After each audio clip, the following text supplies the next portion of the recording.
ಮುದ್ದು ಮಕ್ಕಳೇ, welcome back to ವಿಶ್ವ ಮೈತ್ರಿ education channel. Here in this video ಜನಪದ ಕಲೆಗಳ ವೈಭವ ಅನ್ನುವಂತಹ 9ನೇ ತರಗತಿಯ ಕನ್ನಡ ವಿಷಯದ ಮೊದಲ ಪಾಠ, 2ನೇ ಭಾಗದ್ದು ಅಲ್ವಾ. ಜನಪದ ಕಲೆಗಳ ವೈಭವ ಅನ್ನುವಂತಹ ಪಾಠದ ಪ್ರಶ್ನೋತ್ತರಗಳನ್ನು ನೋಡೋಣ ಮುದ್ದು ಮಕ್ಕಳೇ. ಆ್ಯಂಡ್ ಡಿಯರ್ ಫ್ರೆಂಡ್ಸ್, ನೋಡಿ, ಯಾರು ನಮ್ಮ ಚಾನಲ್ನ ಮೊದಲೇ ಬಾರಿಗೆ ನೋಡ್ತಿದ್ದೀರೋ, ಮೊದಲೇ ಬಾರಿಗೆ ಭೇಟಿ ಕೊಟ್ಟಿದ್ದರು, ದಯಮಾಡಿ ನಮ್ಮ ಚಾನಲ್ನ ಸಬ್ಸ್ಕ್ರೈಬ್ ಮಾಡ್ಕೊಳ್ಳಿ. ಹಾಗೆ ಆಲ್ ಅನ್ನೋ ನೋಟಿಫಿಕೇಷನ್ ಸೆಲೆಕ್ಟ್ ಮಾಡಿಕೊಂಡ್ರೆ ಪ್ರತಿದಿನ ನಾವು ಅಪ್ಲೋಡ್ ಮಾಡೋ ಎಲ್ಲ ವಿಡಿಯೋಗಳು ನಿಮಗೆ ಬೇಗ ಬಂದು ತಲುಪತ್ತೆ. ಅಪ್ಲೋಡ್ ಆದ ತಕ್ಷಣ ನಿಮಗೆ ನೋಟಿಫಿಕೇಷನ್ ಬರ್ತದೆ, ಯಾವ ವಿಡಿಯೋನೂ ಮಿಸ್ ಆಗಲ್ಲ, ಓಕೆನಾ? ಹಾಗಂತ ಹೇಳ್ತಾ, ಮತ್ತು ವಿಡಿಯೋ ಕೆಳಗಡೆ ಒಂದು ಲೈಕ್ ಬಟನ್ ಕಾಣಿಸ್ತದೆ, ದಯವಿಟ್ಟು ಒಂದು ಲೈಕ್ ಕೊಡಿ. ವಿಡಿಯೋ ಕೆಳಗಡೆ ಲೈಕ್ ಬಟನ್ ಕಾಣಿಸ್ತದೆ, ವಿಡಿಯೋಗೆ ಒಂದು ಲೈಕ್ ಕೊಡಿ, ಓಕೆ ಮುದ್ದು ಮಕ್ಕಳೇ. ಮತ್ತು ಈ ವಿಡಿಯೋನ ನಿಮ್ಮ ಫ್ರೆಂಡ್ಸ್ಗೆ ಶೇರ್ ಮಾಡಿ ಅಂತ ಹೇಳ್ತಾ, ಇನ್ನು ಬನ್ನಿ ಅಭ್ಯಾಸ ಸ್ಟಾರ್ಟ್ ಮಾಡೋಣ. ಇಲ್ಲಿ ನೋಡಿ, ಈ ಪಾಠದ ಪ್ರಶ್ನೋತ್ತರಗಳನ್ನ ಬರೆಯೋದಕ್ಕೂ ಮುಂಚೆ ಪಾಠದ ಲೇಖಕರ ಪರಿಚಯ ಅಥವಾ ಕೃತಿಕಾರರ ಪರಿಚಯ ಬರಿಬೇಕಿರುತ್ತೆ. ಬಟ್ ಇಲ್ಲಿ ಈ ಪಾಠವನ್ನು ಯಾವುದೇ ಲೇಖಕರಾಗಲಿ ಅಥವಾ ಪರ್ಟಿಕ್ಯುಲರ್ ಒಬ್ಬ ವ್ಯಕ್ತಿಯೇ ಆಗಲಿ ಬರೆದಿಲ್ಲ. ಸೊ ಇದನ್ನು ಒಂದು ಆಕರ ಗ್ರಂಥದಿಂದ ನಮಗೆ ಈ ಪಾಠವನ್ನು ಕೊಟ್ಟಿದ್ದಾರೆ, ಹಾಗಾಗಿ ನಾವು ಅದನ್ನೇ ಬರಿಬೇಕಾಗ್ತದೆ. ನೋಡಿ, ಆಕರ ಏನಿದೆ, ಪ್ರಕೃತಿ ಜನಪದ ಕಲೆಗಳ ವೈಭವ, ಜನಪದ ಕಲೆಗಳ ವೈಭವ ಅನ್ನುವಂಥದ್ದು. ನೋಡಿ, ಜಾನಪದ ಗದ್ಯ ಭಾಗವನ್ನು ಮೈಸೂರು ಅಂದರೆ ಮೈಸೂರು ವಿಶ್ವವಿದ್ಯಾಲಯ ಕುವೆಂಪು ಕನ್ನಡ ಅಧ್ಯಯನ ಸಂಸ್ಥೆ ಪ್ರಕಟಿಸಿರುವಂತಹ ಜಾನಪದ ವಿಶ್ವಕೋಶ ಮತ್ತು ರಾಷ್ಟ್ರೀಯ ಶಿಕ್ಷಣ ಅಭಿಯಾನ ಹೊರತಂದಿರುವಂತಹ ವಿಷಯ ಸಂಪದೀಕರಣ ಸಂಪನ್ಮೂಲ ಸಾಹಿತ್ಯ ಕನ್ನಡ ಭಾಷೆ ಕೃತಿಗಳಲ್ಲಿರುವಂತಹ ಸಂಪನ್ಮೂಲದ ಆಧಾರದಿಂದ, ಇಲ್ಲಿ ಕಾಣಿಸ್ತದೆ ಅಲ್ವಾ, ಸಂಪನ್ಮೂಲದ ಆಧಾರದಿಂದ ಈ ಗದ್ಯ ಭಾಗವನ್ನು ಏನಾಗಿದೆ, ಆರಿಸಿಕೊಳ್ಳಲಾಗಿದೆ, ನಿಗದಿಪಡಿಸಲಾಗಿದೆ ಅಂತ ಅರ್ಥ. ಇದನ್ನಿಷ್ಟು ನಾವು ಬರೀಲೇಬೇಕಾಗತ್ತೆ ಮುದ್ದು ಮಕ್ಕಳೇ, ಓಕೆ. ಸೊ ನೋಡಿ, ಇವಾಗ ನೆಕ್ಸ್ಟ್ ಏನಿದೆ, ಪಾಠದ ಅಭ್ಯಾಸ ನೋಡೋಣ, ಪ್ರಶ್ನೋತ್ತರಗಳನ್ನು. ನೋಡಿ, ಅಭ್ಯಾಸ ಏನಿದೆ ನೋಡಿ, ಒಂದು ವಾಕ್ಯದ ಪ್ರಶ್ನೋತ್ತರಗಳು. ಕೆಳಗೆ ಕೊಟ್ಟಿರುವ ಪ್ರಶ್ನೆಗಳನ್ನು ಒಂದು ವಾಕ್ಯದಲ್ಲಿ ಉತ್ತರಿಸಿ. ಒಂದನೇ ಪ್ರಶ್ನೆ ಏನಿದೆ, ವೀರಗಾಸೆಯಲ್ಲಿ ಬಳಸುವ ವಾದ್ಯಗಳು ಯಾವುವು? ಉತ್ತರ, ವೀರಗಾಸೆಯಲ್ಲಿ ಬಳಸುವ ವಾದ್ಯಗಳು ಪಂಚವಾದ್ಯಗಳಾದಂತಹ ತಾಳ, ಶ್ರುತಿ, ಚಮಾಳ, ಓಲಗ ಮತ್ತು ಕರಡೆ, ಓಕೆ. ಎರಡನೇ ಪ್ರಶ್ನೆ ನೋಡಿ, ಕಂಸಾಳೆ ಎಂಬ ಹೆಸರು ಹೇಗೆ ಬಂದಿತು ಅಂತ ಕೇಳಿದ್ದಾರೆ. ಉತ್ತರ, ಸಂಸ್ಕೃತದ ಕಂತಾಲ, ಓಕೆ, ಸಂಸ್ಕೃತದ ಕಂಸತಾಲ್ಯ ಪದದ ತದ್ಭವ ರೂಪವೇ ಕಂಸಾಳೆ, ಓಕೆ. ಸಂಸ್ಕೃತದ ಕಂಸತಾಲ್ಯ ಪದದ ತದ್ಭವ ರೂಪವೇ ಕಂಸಾಳೆ, ಓಕೆ. ಸೊ ಈ ಪದದಿಂದ ಬಂದಿದೆ. ನೀವು ಈ ಥರ ಉತ್ತರನೂ ಬರಿಬೋದು, ಅಥವಾ ಇನ್ನೊಂದು ಥರ ಹೆಂಗಂದ್ರೆ ನೋಡಿ, ಸಂಸ್ಕೃತ ಪದವಾದ ಕಂಸತಾಲ್ಯ ಎಂಬ ಪದದಿಂದ ಕಂಸಾಳೆ ಅನ್ನುವಂತಹ ಪದ ತದ್ಭವ ರೂಪವಾಗಿ ಬಂದಿದೆ ಅಂತಲೂ ಕೂಡ ನೀವು ಬರೀಬಹುದು, ಓಕೆನಾ.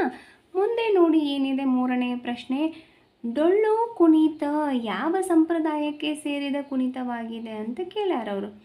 ಡೊಳ್ಳು ಕುಣಿತ ಬೀರೇಶ್ವರ ಸಂಪ್ರದಾಯಕ್ಕೆ ಸೇರಿದ ಹಾಲುಮತ ಸಮುದಾಯದ ಕುಣಿತ ಅದು, ಓಕೆ. ನೋಡಿ ಏನಿದೆ ಮುದ್ದು ಮಕ್ಕಳೇ, ಡೊಳ್ಳು ಕುಣಿತ ಬೀರೇಶ್ವರ ಸಂಪ್ರದಾಯಕ್ಕೆ ಸೇರಿದ ಹಾಲುಮತ, ಓಕೆ. ಹಾಲುಮತ ನೋಡಿ ಇಲ್ಲಿದೆ, ಕಾಣಿಸ್ತದೆ ಅಲ್ವಾ. ಓಕೆ, ಹಾಲುಮತ ಸಮುದಾಯ ಕುಣಿತವಾಗಿದೆ, ಓಕೆನಾ. ನಾಲ್ಕನೇ ಪ್ರಶ್ನೆ ನೋಡಿ ಮುದ್ದು ಮಕ್ಕಳೇ, ಬರಮದೇವರ ಗುಡಿಯ ಮುಂದೆ ಡೊಳ್ಳಿನ ಹಾಡುಗಳ ಕಾರ್ಯಕ್ರಮ ಯಾವಾಗ ನಡೆಯುತ್ತದೆ ಅಂತ ಪ್ರಶ್ನೆ ಇದೆ. ಉತ್ತರ, ಬರಮದೇವರ ಗುಡಿಯ ಮುಂದೆ ಡೊಳ್ಳಿನ ಹಾಡುಗಳ ಕುಣಿತ ಶ್ರಾವಣ ಸೋಮವಾರ, ಅಮಾವಾಸ್ಯೆ ದಿನ ಮತ್ತು ಯುಗಾದಿ ಎಂದು ಪಲ್ಲಕ್ಕಿ ಉತ್ಸವದ ತರುವಾಯ ನಡೆಯುತ್ತದೆ, ಓಕೆನಾ.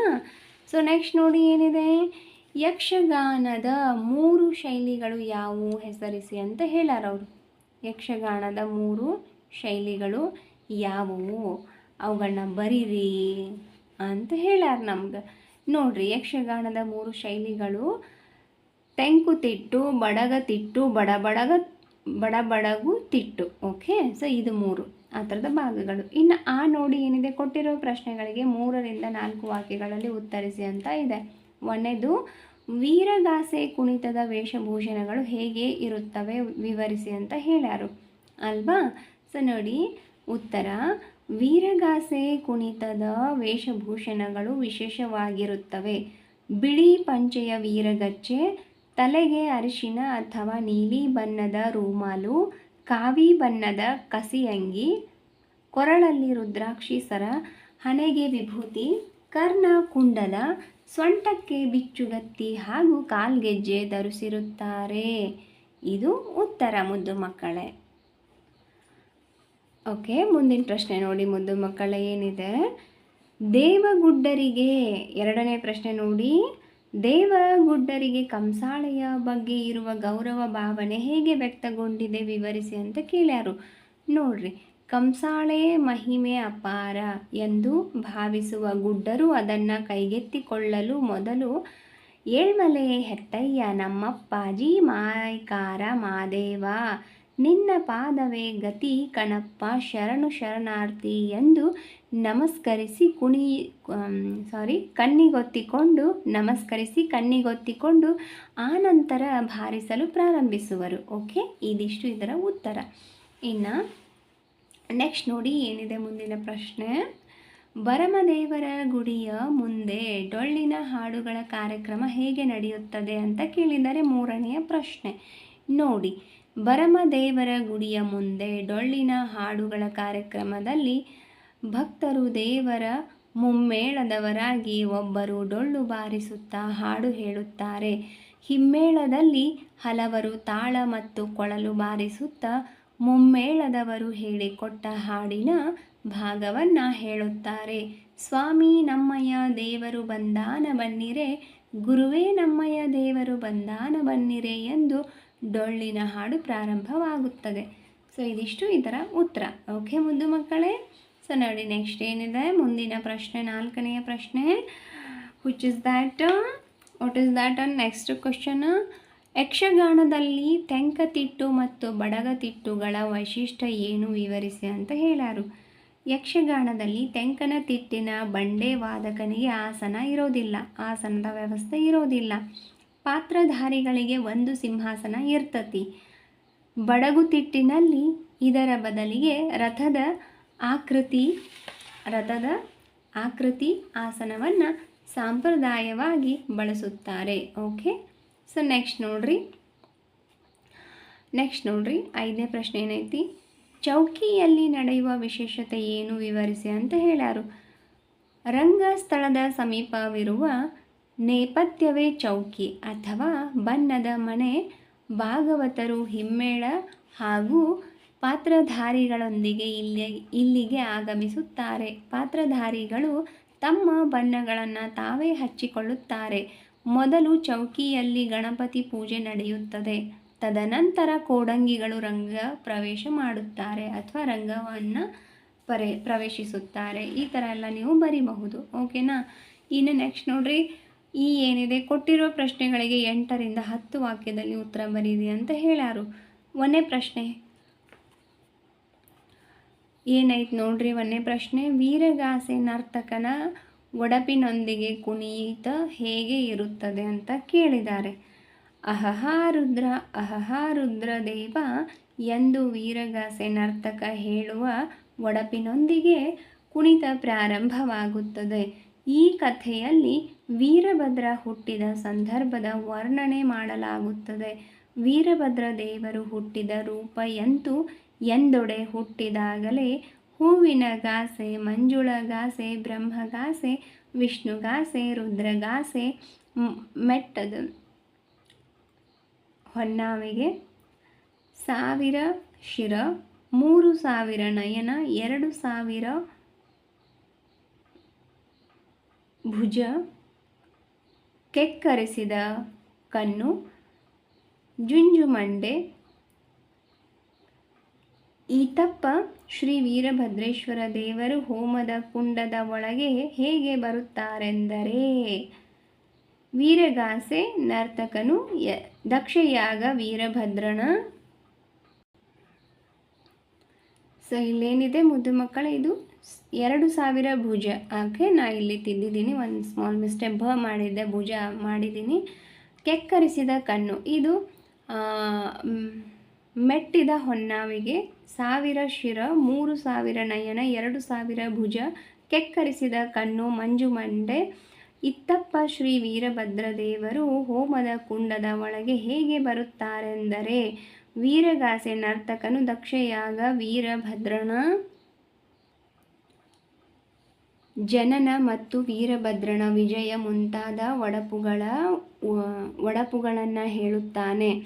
ಇದಕ್ಕೆ ಖಡ್ಗ ಎಂದು ಕರೆಯುತ್ತಾರೆ. ಉತ್ತರ ಕರ್ನಾಟಕದಲ್ಲಿ ಒಡಪು ಎನ್ನುವರು. ಮತ್ತೊಬ್ಬ ವ್ಯಕ್ತಿ ಬಲರೇ ವೀರ ಅಹಾ ವೀರ ಎಂದು ಕಾಕು ಹಾಕುತ್ತಾ ಜಾಗಟೆ ಬಡಿಯುತ್ತಾ ನಿಧಾನವಾಗಿ ವೀರಭದ್ರನ ಸುತ್ತ ತಿರುಗುತ್ತಾರೆ. ಓಕೆ, ಸೊ ಇದಿಷ್ಟು ಏನು ನಿಮಗೆ ಅದು ಉತ್ತರ ಆಯಿತು. ಇನ್ನು ಎರಡನೇ ಪ್ರಶ್ನೆ ನೋಡಿ ಮುದ್ದು ಮಕ್ಕಳ, ಏನಿದೆ ಅಂತಂದ್ರೆ ನೋಡ್ರಿ, ಎರಡನೇ ಪ್ರಶ್ನೆ, ಬೀಸು ಕಂಸಾಳೆಯ ವೈಶಿಷ್ಟ್ಯತೆಯನ್ನು ವಿವರಿಸಿ ಅಂತ ಕೇಳಿದ್ದಾರೆ ಅವರು. ಬೀಸು ಕಂಸಾಳೆಯ ವೈಶಿಷ್ಟ್ಯತೆಯನ್ನು ವಿವರಿಸಿ. ಹೆಂಗೆ ವಿವರಿಸೋದು ನೋಡ್ರಿ. ಉತ್ತರ, ಬೀಸು ಕಂಸಾಳೆಯ ದೇವರ ಗುಡ್ಡರ ವಿಶಿಷ್ಟ ನೃತ್ಯ ಕರ್ನಾಟಕದ ಜನಪದ ನೃತ್ಯಗಳಲ್ಲಿ ಅಪರೂಪವಾದುದು. ಇದರಲ್ಲಿ ತಾರಬಟ್ಲು, ತಟ್ಟಬಟ್ಲು ಮುಂತಾದ ಭಾಗಗಳಿವೆ. 4 ಮಂದಿ ಗುಡ್ಡರು ಒಂದು ಕಡೆ ನಿಂತು ಲಿಂಗ ಬಾ ಮುದ್ದು ಲಿಂಗ ಬಾ, ನಮ್ಮ ಮುದ್ದು ಮಾದಯ್ಯನ ಲಿಂಗ ಬಾ ಎಂದು ಹಾಡುತ್ತಾರೆ. ಕಂಸಾಳೆ ಹಿಡಿದ ಗುಡ್ಡರ ತಾಳಕ್ಕೆ ತಕ್ಕಂತೆ ಕಂಸಾಳೆ ಹಿಡಿದಂತಹ ಗುಡ್ಡ ತಾಳಕ್ಕೆ ತಕ್ಕಂತೆ ವಿವಿಧ ವಿನ್ಯಾಸಗಳಲ್ಲಿ ಬಾರಿಸುತ್ತಾ ಕುಣಿಯುತ್ತಾರೆ. ತಲೆಯ ಮೇಲೆ ಬೆನ್ನ ಹಿಂದೆ ಕಾಲ ಕೆಳಗೆ ಕುಳಿತು ನಿಂತು ಬಾಗಿ ಬಳುಕಿ ತೀವ್ರ ಗತಿಯಲ್ಲಿ ನರ್ತಿಸುವ ಭಂಗಿ ಆಶ್ಚರ್ಯಕರ ಹಾಗೂ ಅದ್ಭುತ.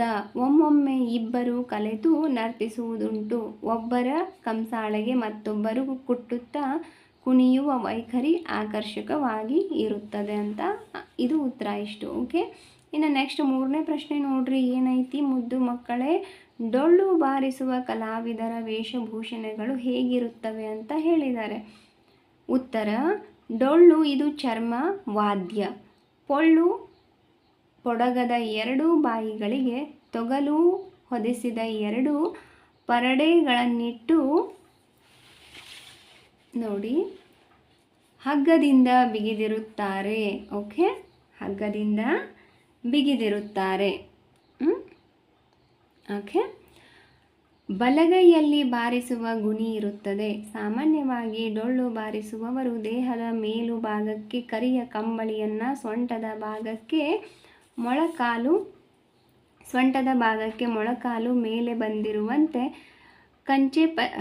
ಕಚ್ಚೆ ಪಂಚಿಯನ್ನು ಉಡುತ್ತಾರೆ. ಕೆಲವೊಮ್ಮೆ ಹುಲಿಯ ಚರ್ಮದ ರೀತಿಯ ಉಡುಪನ್ನು ಧರಿಸಿರುತ್ತಾರೆ. ಕುಣಿತದ ಕಾಲಕ್ಕೆ ವಾದ್ಯಗಾರರು ಹಸಿರು ಇಲ್ಲವೇ ಕೆಂಪು ಬಣ್ಣದ ಗರಿ ಅಂಗಿ ಟೊಪ್ಪಿಗೆ ತೊಡುವರು. 2 ಕೈಗಳಲ್ಲಿ ಅದೇ ಬಣ್ಣದ ಕರವಸ್ತ್ರ ಹಿಡಿದಿರುತ್ತಾರೆ. ಕುಣಿತಕ್ಕೆ ಹಿನ್ನೆಲೆಯಾಗಿ ಡೊಳ್ಳು, ತಾಳ, ಕೊಳಲು ಇರುತ್ತದೆ. ಓಕೆ, ಸೊ ಇದಿಷ್ಟು ಇದರ ಉತ್ತರ. ಮುಂದೆ 4ನೇ ಪ್ರಶ್ನೆ ನೋಡಿ, ಏನಿದೆ ಮುದ್ದು ಮಕ್ಕಳೇ ಅಂತ. 4ನೇ ಪ್ರಶ್ನೆ, ಯಕ್ಷಗಾನದ ವೈಶಿಷ್ಟ್ಯ ಹಾಗೂ ಪೂರ್ವರಂಗದ ಉದ್ದೇಶವೇನು ಅಂತ ಕೇಳ್ಯಾರು.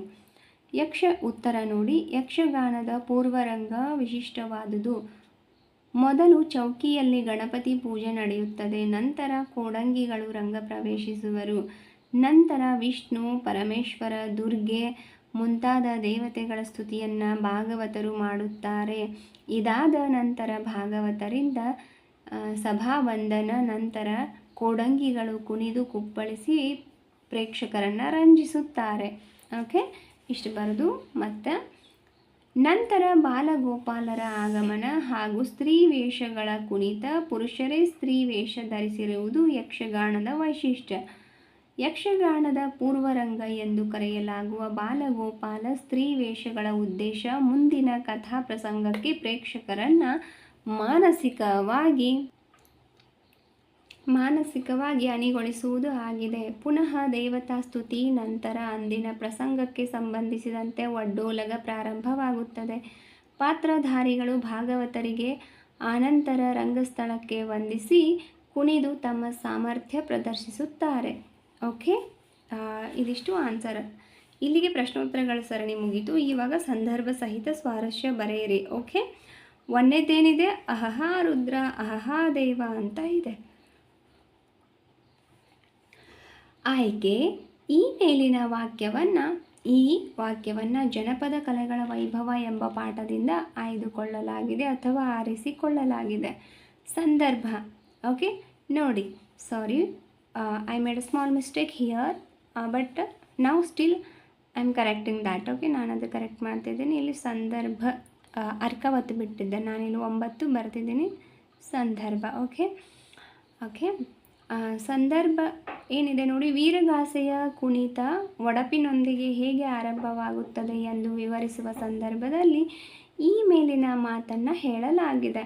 ಅಹಹಾ ರುದ್ರ ಅಹಹಾ ದೇವ ಎಂದು ವೀರಗಾಸೆಯ ನರ್ತಕ ಹೇಳುವ ಒಡಪಿನೊಂದಿಗೆ ಕುಣಿತ ಪ್ರಾರಂಭವಾಗುತ್ತದೆ. ಈ ಕುಣಿತದಲ್ಲಿ ವೀರಭದ್ರ ಹುಟ್ಟಿದ ಸಂದರ್ಭದ ವರ್ಣನೆ ಮಾಡಲಾಗುತ್ತದೆ. ಸ್ವಾರಸ್ಯ. ಓಕೆ, ನೋಡಿ ಸ್ವಾರಸ್ಯ ಏನಿದೆ ನೋಡಿ, ವೀರಗಾಸೆ ಹೆಸರಿಗೆ ತಕ್ಕಂತೆ ಉತ್ಸಾಹ ತುಂಬಿದ ವೀರತನದ ಮಾತುಗಳಿಂದ ಕುಣಿತ ಆರಂಭವಾಗುತ್ತದೆ. ಇದು ಇಲ್ಲಿ ಸ್ವಾರಸ್ಯವಾಗಿದೆ. ಓಕೆ, ಇನ್ನು ನೆಕ್ಸ್ಟ್ ನೋಡಿ, ಎರಡನೇದ ಬಲರೇ ವೀರ ಅಹಹಾ ವೀರ ಅಂತ ಐತಿ ಅಲ್ವಾ. ಈ ಆಯ್ಕೆ ನೋಡಿ, ಈ ಮೇಲಿನ ವಾಕ್ಯವನ್ನು ಜನಪದ ಕಲೆಗಳ ವೈಭವ ಎಂಬ ಪಾಠದಿಂದ ಆರಿಸಿಕೊಳ್ಳಲಾಗಿದೆ. ಓಕೆನಾ. ನೆಕ್ಸ್ಟ್ ನೋಡಿ, ಸಂದರ್ಭ ಏನಿದೆ ಹಾಗಂದರೆ ವೀರಗಾಸೆ. ಓಕೆ, ವೀರಗಾಸೆ ಕುಣಿತದ ಸಂದರ್ಭದಲ್ಲಿ ನೃತ್ಯಗಾರ ಖಡ್ಗ ಅಥವಾ ಒಡಪಿನೊಂದಿಗೆ ಕುಣಿತ ಪ್ರಾರಂಭ ಮಾಡುತ್ತಾನೆ ಅಥವಾ ಪ್ರಾರಂಭಿಸುತ್ತಾನೆ. ಅದಕ್ಕೆ ಉತ್ತೇಜನ ನೀಡುವಂತೆ ಮತ್ತೊಬ್ಬ ಬಲರೇ ವೀರ ಅಹಹಾ ವೀರ ಎಂದು ಕಾಕು ಹೇಳುತ್ತಾ ಜಾಗಟೆ ಬಡಿಯುತ್ತಾ ನಿಧಾನವಾಗಿ ವೀರಭದ್ರನ ಸುತ್ತ ತಿರುಗುತ್ತಾನೆ ಎಂದು ಈ ಸಂದರ್ಭದಲ್ಲಿ ಹೇಳಲಾಗಿದೆ. ಸ್ವಾರಸ್ಯ ಏನಿದೆ, ವೀರಗಾಸೆ ಸಂದರ್ಭದಲ್ಲಿ ಒಡಪಿಗೆ ತಕ್ಕಂತೆ ಕಾಕು ಹಾಕುತ್ತಾ ಕುಣಿಯುವವರಿಗೆ ಪ್ರೇರಣೆ ನೀಡುವುದು ಇಲ್ಲಿ ಸ್ವಾರಸ್ಯಕರವಾಗಿದೆ. ಓಕೆನಾ. ಸೊ ನೆಕ್ಸ್ಟ್ ನೋಡಿ, ನಾಲ್ಕನೇದು ಏನೈತ್ರಿ, ಏನೈತೆ ನೋಡ್ರಿ, ಮೂರನೇದು. ಓಕೆ, ಮೂರನೇದು ಏನೈತೆ ನೋಡ್ರಿ, ಏಳ್ಮಲೆ ಹೆತ್ತಯ್ಯ ನಮ್ಮಪ್ಪಾಜಿ. ಓಕೆ, ಆಯ್ಕೆ, ಈ ವಾಕ್ಯವನ್ನು ಜನಪದ ಕಲೆಗಳ ವೈಭವ ಎಂಬ ಪಾಠದಿಂದ ಆಯ್ದುಕೊಳ್ಳಲಾಗಿದೆ. ಓಕೆ, ಸಂದರ್ಭ ನೋಡ್ರಿ, ಸಂದರ್ಭ ಏನೈತಿ, ಕಂಸಾಳೆ ನೃತ್ಯವು ಮಲೆಯ ಮಹದೇಶ್ವರನ ಭಕ್ತರ ನೃತ್ಯವಾಗಿದೆ. ಕಂಸಾಳೆ ಕಾಣಿಕೆ ಪಡೆಯುವ ಪಾತ್ರೆಯೂ ಆಗಿದ್ದು ಅರ್ಪಿಸುವ ಕಾಣಿಕೆ ಮಲೆ ಮಹದೇಶ್ವರನಿಗೆ ಅರ್ಪಿತವಾದಂತೆ ಎಂಬ ಭಾವನೆ ಗುಡ್ಡನಿಗೂ ದಾನಿಗೂ ಇರುತ್ತದೆ. ಕಂಸಾಳೆಯ ಮಹಿಮೆ ಅಪಾರ ಎಂದು ಭಾವಿಸುವ ಗುಡ್ಡರು ಇದನ್ನು ಪೂಜಿಸುತ್ತಾರೆ. ಕಂಸಾಳೆಯನ್ನು ಕೈಗೆತ್ತಿಕೊಳ್ಳುವ ಮೊದಲು ಈ ಮೇಲಿನ ಮಾತನ್ನು ಹೇಳುತ್ತಾ ನಮಸ್ಕರಿಸಿ ಬಾರಿಸಲು ಪ್ರಾರಂಭಿಸುವರು. ಓಕೆ, ಇನ್ನು ಸ್ವಾರಸ್ಯ ಏನಿದೆ ನೋಡಿ, ಕಂಸಾಳೆ ಗುಡ್ಡರಿಗೆ ಹಾಗೂ ಮಹಾದೇವನ ಬಗ್ಗೆ ಹೊಂದಿರುವಂತಹ ಭಕ್ತಿ ಗೌರವ ಇಲ್ಲಿ ಸ್ವಾರಸ್ಯವಾಗಿದೆ. ಓಕೆನಾ ಮುದ್ದು ಮಕ್ಕಳೇ. ನೆಕ್ಸ್ಟ್ ನೋಡ್ರಿ ಏನೈತಿ, ಸ್ವಾಮಿ ನಮ್ಮಯ್ಯ ದೇವರು ಬಂದಾನ ಬನ್ನಿರೆ. ನಾಲ್ಕನೇದು ಸಂದರ್ಭ ಸಹಿತ. ಆಯ್ಕೆ, ಈ ಮೇಲಿನ ವಾಕ್ಯವನ್ನು ನಾನು ಇಲ್ಲಿ ಮೇಲಿನ ಅಂತ ಬರ್ದಿಲ್ಲ, ಹಾಗೆ ಬರೆದ್ರೂ ನಡೀತತಿ. ಓಕೆ, ಈ ವಾಕ್ಯವನ್ನು ಜನಪದ ಕಲೆಗಳ ವೈಭವ ಎಂಬ ಪಾಠದಿಂದ ಆಯ್ದುಕೊಳ್ಳಲಾಗಿದೆ. ಸಂದರ್ಭ, ಡೊಳ್ಳು ಕುಣಿತದ ಸಂದರ್ಭದಲ್ಲಿ ಅವರು ಹಾಡುವ ಹಾಡನ್ನು ಉದಾಹರಿಸಲಾಗಿದೆ. ಯುಗಾದಿಯಂದು ಪಲ್ಲಕ್ಕಿ ಉತ್ಸವದ ತರುವಾಯ ಬರಮದೇವರ ಗುಡಿಯ ಮುಂದೆ ಡೊಳ್ಳಿನ ಹಾಡುಗಳ ಕಾರ್ಯಕ್ರಮ ನಡೆಯುತ್ತದೆ. ತಾಳ ಮತ್ತು ಕೊಳಲು ಬಾರಿಸುತ್ತಾ ಮುಮ್ಮೇಳದವರು ಹೇಳಿಕೊಟ್ಟ ಹಾಡಿನ ಭಾಗವನ್ನು ಹೇಳುತ್ತಾರೆ. ಓಕೆನಾ. ಸೊ ಈಗ ಸ್ವಾರಸ್ಯ ಏನೈತೆ ನೋಡ್ರಿ, ಡೊಳ್ಳು ಕುಣಿತದಲ್ಲಿ ಹೇಳುವ ಕವನಗಳಿಗೆ ರಗಳೆ ಬಳಸುವುದು ಹಾಗೂ ತಾಳ ಮೇಳಗಳಿಂದ ಕೂಡಿದ ಹಾಡನ್ನು ಜತನವಾಗಿ ಕಾಯ್ದುಕೊಂಡು ಬಂದಿರುವುದು ಇಲ್ಲಿ ಸ್ವಾರಸ್ಯಕರವಾಗಿದೆ. ಓಕೆನಾ. ಇನ್ನು ನೆಕ್ಸ್ಟ್ ನೋಡಿ ಮುದ್ದು ಮಕ್ಕಳೇ, ಐದನೇದೇನೈತಿ, ದುಷ್ಟ ನಿಗ್ರಹ ಶಿಷ್ಟ ಪರಿಪಾಲನೆ ಅಂತ ಇದೆ. ಆಯ್ಕೆ: ಈ ಮೇಲಿನ ವಾಕ್ಯವನ್ನು ಜನಪದ ಕಲೆಗಳ ವೈಭವದಿಂದ ಆಯ್ದುಕೊಳ್ಳಲಾಗಿದೆ. ಸಂದರ್ಭ: ಯಕ್ಷಗಾನದ ಪ್ರಸಂಗಗಳನ್ನು ರಚಿಸುವಾಗ ಪ್ರಮುಖವಾಗಿ ಪಾಲಿಸಲಾಗುವ ತತ್ವವನ್ನು ಕುರಿತು ಈ ಸಂದರ್ಭದಲ್ಲಿ ಹೇಳಲಾಗಿದೆ. ಯಕ್ಷಗಾನ ಜನರಲ್ಲಿ ಧಾರ್ಮಿಕ ಮತ್ತು ನೀತಿ ಪ್ರಜ್ಞೆಗಳನ್ನು ಬೆಳೆಸಲು ಸಹಾಯಕವಾಗಿದೆ. ಯಕ್ಷಗಾನ ರಚನೆಯ ಸಂದರ್ಭದಲ್ಲಿ ದುಷ್ಟ ನಿಗ್ರಹ, ಶಿಷ್ಟ ರಕ್ಷಣೆ ತತ್ವಗಳನ್ನು ಈ ಪ್ರಸಂಗದಲ್ಲಿ ಅಳವಡಿಸಲಾಗಿದೆ. ಸ್ವಾರಸ್ಯ ಏನೈತೆ ನೋಡ್ರಿ, ಅಳವಡಿಸಲಾಗಿದೆ. ಓಕೆ, ಸ್ವಾರಸ್ಯ: ಯಕ್ಷಗಾನವು ಕೇವಲ ಮನರಂಜನೆಗೆ ಮಾತ್ರ ಆಗಿರದೆ ಸಮಾಜದಲ್ಲಿ ಮೌಲ್ಯಗಳನ್ನು ಬೆಳೆಸುವ ಉತ್ತಮ ಮಾಧ್ಯಮಗಳಲ್ಲಿ ಒಂದಾಗಿರುವುದು ಇಲ್ಲಿ ಸ್ವಾರಸ್ಯಕರವಾಗಿದೆ. ಓಕೆ, ಸೊ ಇಲ್ಲಿಗೆ ಇದು ಮುಗಿದು. ಈ ಭಾಷಾ ಚಟುವಟಿಕೆ ನೋಡೋಕ್ಕೂ ಮುಂಚೆ ಬಿಟ್ಟ ಸ್ಥಳ ಅದಾವು ಒಂದಿಷ್ಟ. ಓಕೆ, ಬಿಟ್ಟ ಸ್ಥಳ ಮತ್ತು ಹೊಂದಿಸಿ ಬರೆಯಿರಿ ಮುದ್ದು ಮಕ್ಕಳೇ. 1 ನಿಮಿಷ ನೋಡಿ. ಈಗ ನಿಮಗೆ ಇದು ಮುಗೀತು. ಇದು ಯಾವುದು? ಸಂದರ್ಭ ಸಹಿತ ಸ್ವಾರಸ್ಯ ಬರೆಯಿರಿ. ಇದು ಮುಗೀತು. ಅದು 5 ಆದವು. ಈಗ ನೆಕ್ಸ್ಟ್ ಪ್ರಶ್ನೆ ಏನೈತೆ ನೋಡ್ರಿ. ಕೊಟ್ಟಿರುವ ಪ್ರತಿಯೊಂದು ಪ್ರಶ್ನೆಗೂ 4 ಸಂಭಾವ್ಯ ಉತ್ತರಗಳನ್ನು ನೀಡಿದೆ. ಅವುಗಳಲ್ಲಿ ಸೂಕ್ತ ಉತ್ತರವನ್ನು ಬರೆಯಿರಿ ಅಂತ ಹೇಳ್ಯಾರು. ಹೌದಾ? 1ನೇ ಪ್ರಶ್ನೆ ಏನೈತೆ ನೋಡ್ರಿ, ಬಿಟ್ಟ ಸ್ಥಳ: ವೀರಗಾಸೆ ಡ್ಯಾಶ್ ಸಂಪ್ರದಾಯಕ್ಕೆ ಸೇರಿದ ನೃತ್ಯ, ಶೈವ. ಓಕೆ, 1 ನಿಮಿಷ ನಾನಿಲ್ಲಿ ಸೀಸ್ ತಗೊಳ್ತೇನೆ. ಓಕೆ, 1ನೇದಕ್ಕೆ ಆನ್ಸರ್ ಯಾವುದಾಗ್ತೈತಿ ಇಲ್ಲಿ? ವೀರ ಶೈವ. ಈ ಬಿಟ್ಟ ಸ್ಥಳ ಈಗ ತುಂಬಬೇಕು. ಕಂಸಾಳೆ ಗುಡ್ಡರು ಕಂಸಾಳೆಯನ್ನು ಕೈಗೆತ್ತಿಕೊಳ್ಳುವ ಮೊದಲು ಡ್ಯಾಶ್ ದೇವರನ್ನು ಸ್ಮರಿಸ್ತಾರೆ. ಯಾವ ದೇವರನ್ನ? ಮಹದೇಶ್ವರನನ್ನು ಸ್ಮರಿಸ್ತಾರೆ ಅವರು. ಓಕೆ, ಇನ್ನು ಡೊಳ್ಳು ಕುಣಿತ. ನೆಕ್ಸ್ಟ್ 3ನೇದು ಡೊಳ್ಳು ಕುಣಿತದ ಕಲಾವಿದರು ಹಾಡುವ ಬೀರೇಶ್ವರ ದೇವರ ಹಾಡು ಡ್ಯಾಶ್ಗೆ ಉದಾಹರಣೆ. ಕಾವ್ಯಗೀತೆ ಅದು ಅಲ್ವಾ? ಇನ್ನು ನೆಕ್ಸ್ಟ್ ಯಕ್ಷಗಾನದಲ್ಲಿ ರಂಗಸ್ಥಳದ ಸಮೀಪವಿರುವ ನೇಪಥ್ಯವನ್ನು ಡ್ಯಾಶ್ ಎಂದು ಕರೆಯುತ್ತಾರೆ. ಚೌಕಿ ಅಂತ ಕರೀತಾರೆ ಅಲ್ವಾ? ಈ 3 ಪದಗಳು ಈ ಪಾಠದಲ್ಲೆಲ್ಲ ಚೌಕಿ ಅಂತ ಕರೀತಾರೆ. Okay, turn page number next 11. Look at here my dear beautiful friends, my dear beautiful students. ಹೊಂದಿಸಿ ಬರೆಯಿರಿ ಅಂತ ಐತಿ. ನಾ ಇಲ್ಲಿ ಹೊಂದಿಸ್ಬಿಟ್ಟೀನಿ, ನೀವು ಚೆನ್ನಾಗಿ ನೋಡ್ಕೊಂಡು ಬರ್ಕೊಂಬಿಡ್ರಿ ಏನ್ರಿ. ಓಕೆ, ಸೊ ನೋಡಿರಿ ಇಲ್ಲಿ ಏನೈತಿ ಪುಸ್ತಕದಾಗ ಹಾಕ್ಕೊಳ್ರಿ. ಈಗ ಮಾರ್ಕ್ ಮಾಡ್ಕೊಳ್ರಿ. ನೀವು ಫೇರಲ್ಲಿ ಆಮೇಲೆ ಬರ್ಕೊಳಕ್ರಿ. ಇಲ್ಲ ಇವಾಗಲೇ ಸ್ಟಾಪ್ ಮಾಡಿ ವಿಡಿಯೋನ ಬರ್ಕೊಳ್ರಿ, ಭಾಳ ಒಳ್ಳೆಯದು. ಓಕೆ, ಯಾವ ಕೆಲಸನೂ ಮುಂದಕ್ಕೆ ಹಾಕ್ಲಿಕ್ಕೆ ಬೇಡ. ಓಕೆನಾ? ನೋಡಿ, ಹೊಂದಿಸಿ ಬರೆಯಿರಿ. ಅ ಪಟ್ಟಿ ಬಿ ಪಟ್ಟಿ ಇದೆ. ವೀರಭದ್ರ ನೋಡಿ, ವೀರಭದ್ರ ಏನಾಗ್ತದೆ? ಒಡಪು ಆಗ್ತದೆ ಅಲ್ವಾ? ಒಡಪು ಹೇಳ್ಕೊಂತ ಸ್ಟಾರ್ಟ್ ಮಾಡ್ತಾರೆ ಅದನ್ನು. ಕಂಸಾಳೆ ಏನಾಕೈತಿ? ಕಂಸ ತಾಲ್ಯ ಅನ್ನುವಂತಹ ಪದದ ತದ್ಭವ ರೂಪವಾಗಿ ಕಂಸಾಳೆ ಬಂದಿದೆ. ಇನ್ನು ಡೊಳ್ಳು ಅನ್ನುವಂಥದ್ದು ಅದೊಂದು ಚರ್ಮ ವಾದ್ಯ. ಓಕೆ, ಚರ್ಮದಿಂದ ಬಾರಿಸುವಂತಹ ಒಂದು ವಾದ್ಯ. ಅದು ಚರ್ಮದಿಂದ ಮಾಡಿರ್ತಾರೆ ಅದನ್ನು. ಇನ್ನು ಯಕ್ಷಗಾನ ಭಾಗವತರಿಂದ ಮಾಡ್ತಾರೆ. ಭಾಗವತರೇ ಅದನ್ನು ಟ್ರೈನಿಂಗ್ ಕೊಡ್ತಾರೆ. ಸೊ ಯಕ್ಷಗಾನ ಭಾಗವತ. ಮಹದೇಶ್ವರ ಅನ್ನುವಂಥದ್ದು ಏಳ್ಮಲೆ ಹೆತ್ತಯ್ಯ ದೀವಿಟಿಗೆ. ಓಕೆ, ಏಳ್ಮಲೆ ಹೆತ್ತಯ್ಯ ಅಲ್ವಾ? ಏಳು ಮಲೆ ಮೇಲೆ ನೀ ಕುಂತ ನಮೋ ಮದೇವ ಹಾಡ ಕೇಳಿದಿರಲ್ಲ. ಅದು ಅದೇ ದೇವ್ರಿದು. ಓಕೆನಾ? ಆ ಕಡೆ ಜನರಿಗೆ ಬಹುಶಃ ಗೊತ್ತಿರುತ್ತೆ ಈ ಉತ್ಸವಗಳನ್ನೆಲ್ಲ ಹೆಂಗೆ ಮಾಡ್ತಾರೆ ಅಂತ. ಸೊ ನೋಡಿ, ನೆಕ್ಸ್ಟ್ ಮುಂದೆ ಭಾಷಾ ಚಟುವಟಿಕೆ ನೋಡೋಣ್ರಿ. ನೋಡ್ರಿ, ಮುಂದೆ ಭಾಷಾ ಚಟುವಟಿಕೆ ಬರ್ತೈತಿ. ಅದ್ರೊಳಗೆ ಒಂದೇದೇನೈತಿ? ಜಸ್ತ್ವ ಸಂಧಿಯ ಸೂತ್ರವನ್ನು ಬರೆಯಿರಿ ಅಂತ ಹೇಳ್ಯಾರ. ಜಸ್ತ್ವ ಸಂಧಿಯ ಸೂತ್ರ ಏನು ಅಂತ ಕೇಳ್ಯಾರ ನೋಡ್ರಿ. ಪೂರ್ವ ಪದದ ಕೊನೆಯಲ್ಲಿರುವ ವರ್ಗ ಪ್ರಥಮಾಕ್ಷರಕ್ಕೆ ಅಂದರೆ ಕ ಚ ಟ ತ ಪಗಳಿಗೆ ಅದೇ ವರ್ಗದ ತೃತೀಯಾಕ್ಷರಗಳು ಅಂದರೆ ಗ ಜ ಡ ದ ಬಗಳು ಆದೇಶವಾಗಿ ಬಂದರೆ ಅದೇ ಜಸ್ತ್ವ ಸಂಧಿ ಅಂತ ಹೇಳ್ತಾರೆ. ಫಾರ್ ಎಕ್ಸಾಂಪಲ್ ನೋಡಿ ಮುದ್ದು ಮಕ್ಕಳ, ಇಲ್ಲ ನಿಮಗೆ ತೋರಿಸ್ತೀನಿ ನೋಡ್ರಿ. ಇಲ್ಲಿ ನೀವು ಕ ಚ ಟ ತ ಪ ಬರೀತೀರಿ. ನೀವು ಇಲ್ಲೇ ನಾನು ರಫಾಗಿ ಬರೆದು ತೋರಿಸ್ತೀನಿ. ಕ ಕ ಖ ಗ ಗ ಬರಿತೀರಿ. ಹೌದಾ? ಕ ಚ ಟ ತ ಪಗಳಿಗೆ ಇಲ್ಲೇ ಕ ಖ ಗ ಗಣ್ಯ ಚ ಚ ಜ ಜನ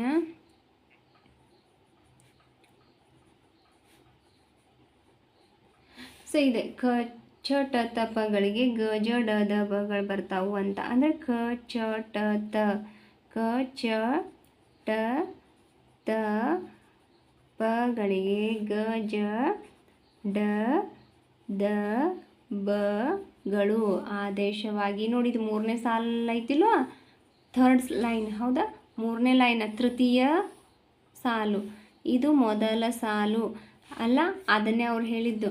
ಓಕೆ, ಕ ಚ ಟ ತ ಪ ಗಳಿಗೆ ಆದೇಶವಾಗಿ ಅಥವಾ ಆಗಮವಾಗಿ ಏನು ಬರ್ತದೆ, ಗ ಜ ಡ ದ ಬಗಳು ಬರ್ತದೆ. ನೋಡ್ರಿ ಅದನ್ನೇ ಅವ್ರು ಇಲ್ಲಿ ಹೇಳಿದ್ದು, ಗ ಜ ಡ ದ ಬಗಳು ತೃತೀಯ ಅಕ್ಷರಗಳು. ಇದು ಮೊದಲನೇ ಅಕ್ಷರ ಸಾಲಿನಾಗಿರ್ತಕ್ಕಂಥದ್ದು, ಇದು 3ನೇ ಸಾಲಿನಾಗಿರ್ತಕ್ಕಂತಹ ಅಕ್ಷರಗಳು, ಅದಕ್ಕೆ ತೃತೀಯ ಅಕ್ಷರಗಳು ಅಂತ ಹೇಳ್ಯಾರ ಅವರು.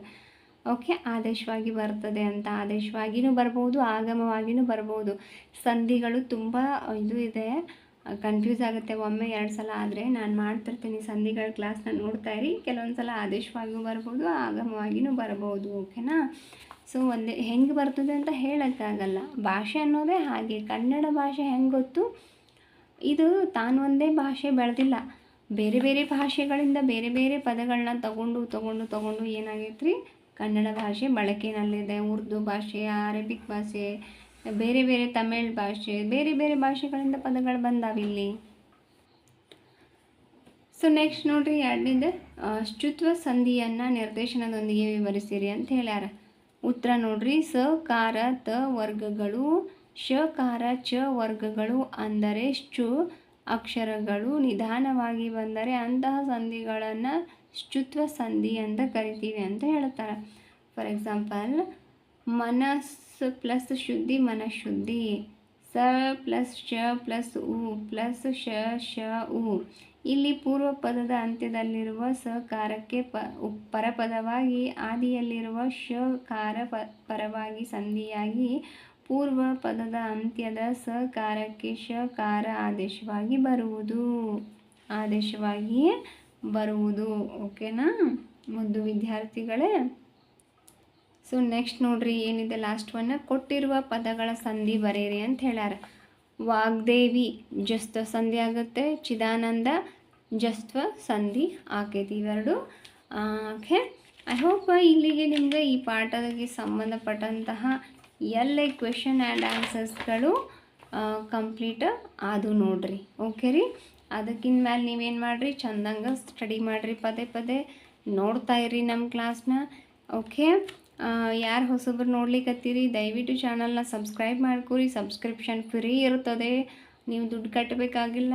ಓಕೆ, ಮತ್ತು ವಿಡಿಯೋಗೆ ಒಂದು ದಯಮಾಡಿ ಲೈಕ್ ಬಟನ್ ಕ್ಲಿಕ್ ಮಾಡಿ, ನಮಗೂ ಒಂದು ಸ್ಫೂರ್ತಿ ಸಿಕ್ಕಾಗತ್ತೆ. ಓಕೆನಾ. ವಿಡಿಯೋಗೆ ದಯಮಾಡಿ ಒಂದು ಲೈಕ್ ಕೊಡಿ, ನನಗಿನ್ನೂ ಹೆಚ್ಚು ತಿಳಿಸಿ ಹೇಳಲಿಕ್ಕೆ ನನಗೆ ಸ್ಕೋಪ್ ಕೊಟ್ಟಾಗುತ್ತೆ ನೀವು. ಸೊ ದ್ಯಾಟ್ ನನಗೂ ಹುಮ್ಮಸ್ ಬರ್ತದೆ, ಸೊ ನಾನು ಮೋಟಿವೇಶನ್ ಆಗ್ತೇನೆ. ಸೊ ದ್ಯಾಟ್ ಪರ್ಪಸ್ ಲೈಕ್ ಮಾಡಿ ವಿಡಿಯೋಗೊಂದು, ಈ ವಿಡಿಯೋನ ನಿಮ್ಮ ಫ್ರೆಂಡ್ಸ್ಗೆ ಶೇರ್ ಮಾಡಿ ಅಂತ ಹೇಳ್ತಾ ನೋಡ್ತಾ ಇರಿ ನಮ್ಮ ಚಾನಲ್ನ. ಸಿಗೋಣ ಮುಂದಿನ ಪಾಠದ ಪ್ರಶ್ನೋತ್ತರಗಳ ಜೊತೆ ಮುಂದಿನ ವಿಡಿಯೋದೊಂದಿಗೆ. ಒನ್ ಮೋರ್ ಥ್ಯಾಂಗ್, ಇನ್ನೊಂದು ಏನಂತಂದರೆ ನೋಡಿ, ಇದು ಪಾಠ ಏನಿದೆ ಇದೆಯಲ್ಲ, ಜನಪದ ಕಲೆಗಳ ವೈಭವ ಅನ್ನುವಂತಹ ಪಾಠವನ್ನು ನಾನು ಈಗಾಗಲೇ ಮಾಡಿ ನಮ್ಮ ಚಾನಲ್ನಲ್ಲಿ ಹಾಕಿದ್ದೀನಿ. ನಮ್ಮ ಚಾನಲ್ನಲ್ಲಿ ಪಾಠ ಇದೆ, ಅದು ನೀವು ಬೇಕಂದರೆ ಹೋಗಿ ನೋಡ್ತಿದ್ರೆ ನೋಡ್ಬೋದು. ಓಕೆನಾ. ಸೊ ಈಗ ಪಾಠದ ಪ್ರಶ್ನೆ ಉತ್ತರಗಳನ್ನ ನೋಡಿದ್ರಲ್ವ, ನೀಟಾಗಿ ಬರ್ಕೊಂಡು ಚೆನ್ನಾಗಿ ಪ್ರಾಕ್ಟೀಸ್ ಮಾಡಿ ಓದ್ಕೊಳ್ಳಿ ಮುದ್ದು ಮಕ್ಕಳೇ. ಸಿಗೋಣ ಮುಂದಿನ ವಿಡಿಯೋದಲ್ಲಿ. ಓಕೆ, ಧನ್ಯವಾದಗಳು ಮುದ್ದು ಮಕ್ಕಳೇ. Thank you so much for watching this video. Thank you so much.